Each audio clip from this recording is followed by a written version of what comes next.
Upon welcoming Yuuya and Kaeta back from their brief fishing trip, Rin wonders if they were successful. Kaeta then starts to tell Rin how their group's poster boy caught the bucket full of fish using only his hands. At first, Rin is surprised to hear this, but she quickly remembers that Yuuya's physical prowess was demonstrated by the impossible middle air kick he performed at school. Next, Rin turned the group's attention to Akira, who is lying on the floor. The man becomes upset when Rin ignores him, and he complains that she is demanding to work till he drops dead. He starts to cry as he remembers how she used him as a pawn to scare off bears and even forced him to eat deadly mushrooms. When he speaks, Rin sarcastically expresses amazement that he is still alive. Yuuya is alarmed upon learning that Akira drank poison and hurries over to check his system for any negative consequences. When he checks Akira and learns that he is okay, he calms down. He just issues a warning to the man to be careful the next time. Akira becomes overly emotional because Yuuya is worried about him. Since Akira has returned to normal, Rin chooses to show the other two the fruits of their labor. It is amazing how many various veggies and root plants they were able to gather, and Kaeta remarks on how magnificent the spread is. Yuuya takes it as a covert chance to inspect all the food they've gathered and eliminate anything toxic without anybody knowing. He wonders which member of the gang will prepare the supper by cooking the fresh ingredients. Everyone looks away as they are not willing to do it. Then Yuuya advises that they take what they have collected and go to Miss Sawada to determine if it is safe to eat or not. The other groups follow suit and submit their selections for review. Instead of finding Miss Sawada, their homeroom teacher, Yuuya spots Kaori and walks over to see how she's doing. Akira accompanies Yuuya as soon as she departs and starts acting strangely, showing his envy that Yuuya is very close to Kaori. He talks about it so loudly that all the other youngsters start to turn to look at them. Later, the gang finally shows their teacher what they caught that day.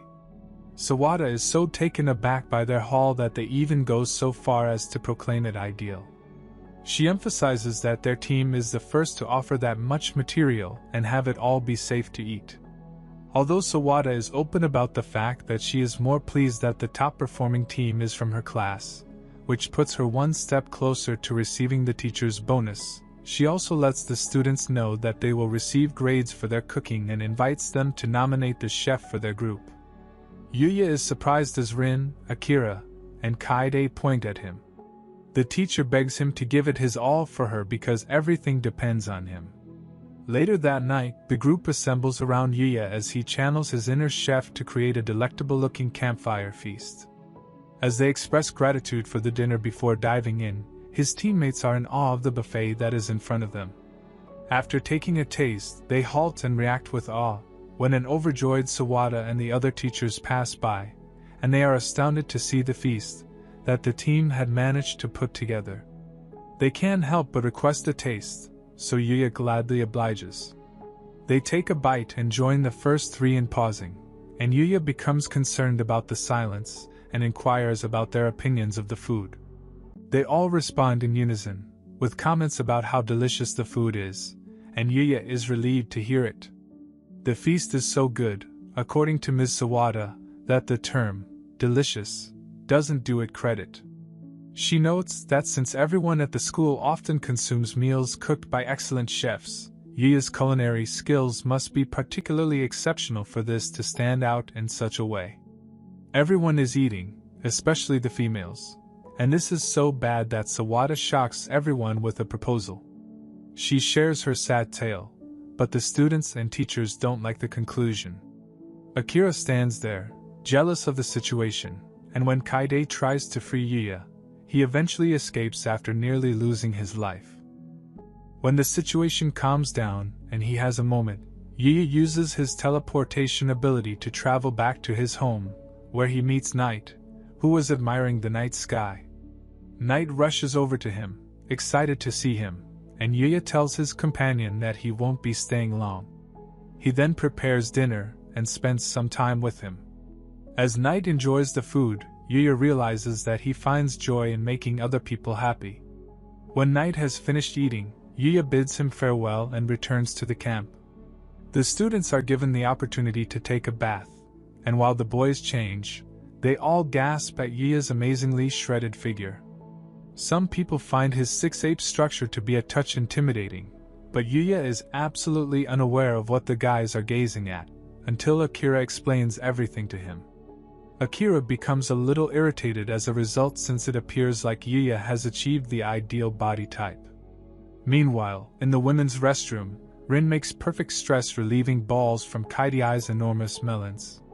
This causes them to mention that Yuuya's heart is facing more competition with Miss Sawada's melons joining it.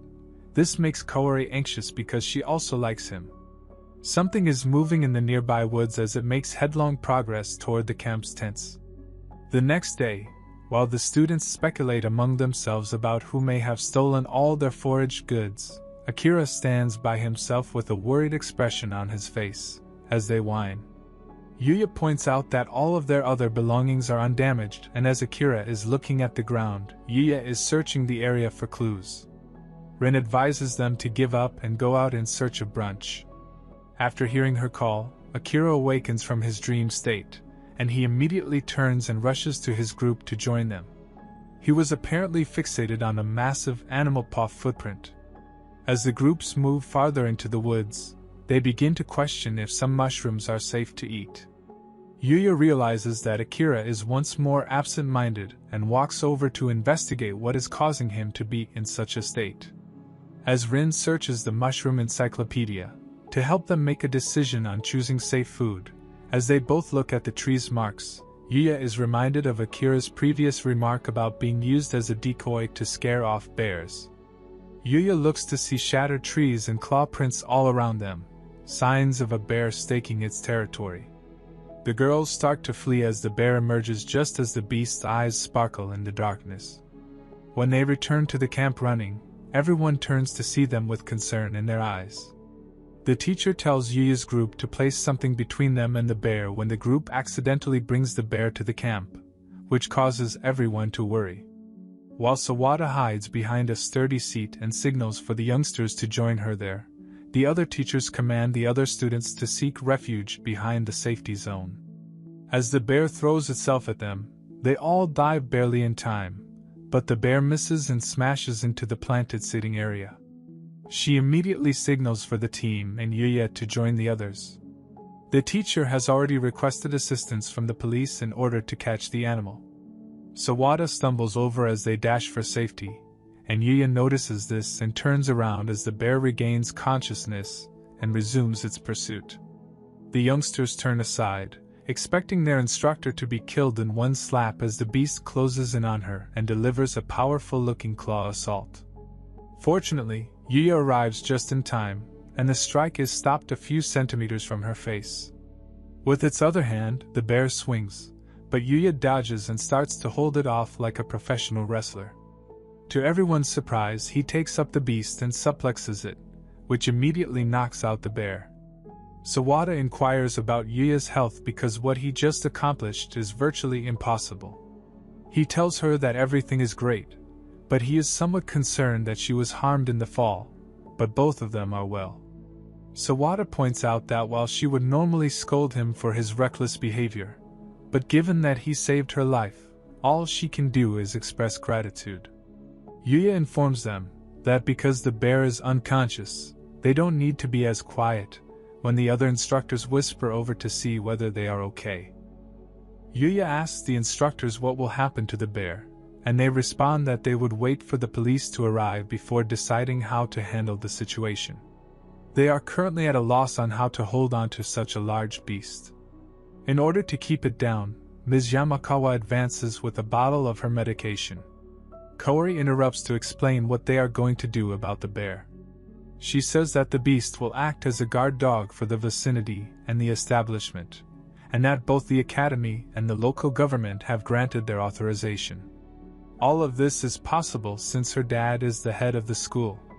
Kaede is concerned that the bear would attack once again, but Kaori makes it clear that if the bear misbehaves, it will become dinner for the evening soup and will be eaten as meat. As the animal realizes what is being said, it starts to lose water, and their off-campus study adventure comes to an end. Yuuya travels back to the other world as the day of the meeting with the king approaches.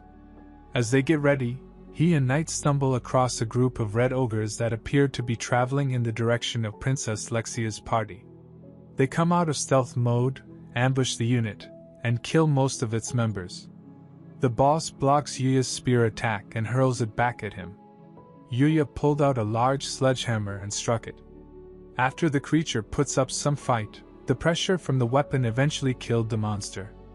Yuuya is still in awe of the sage's weapon's potency.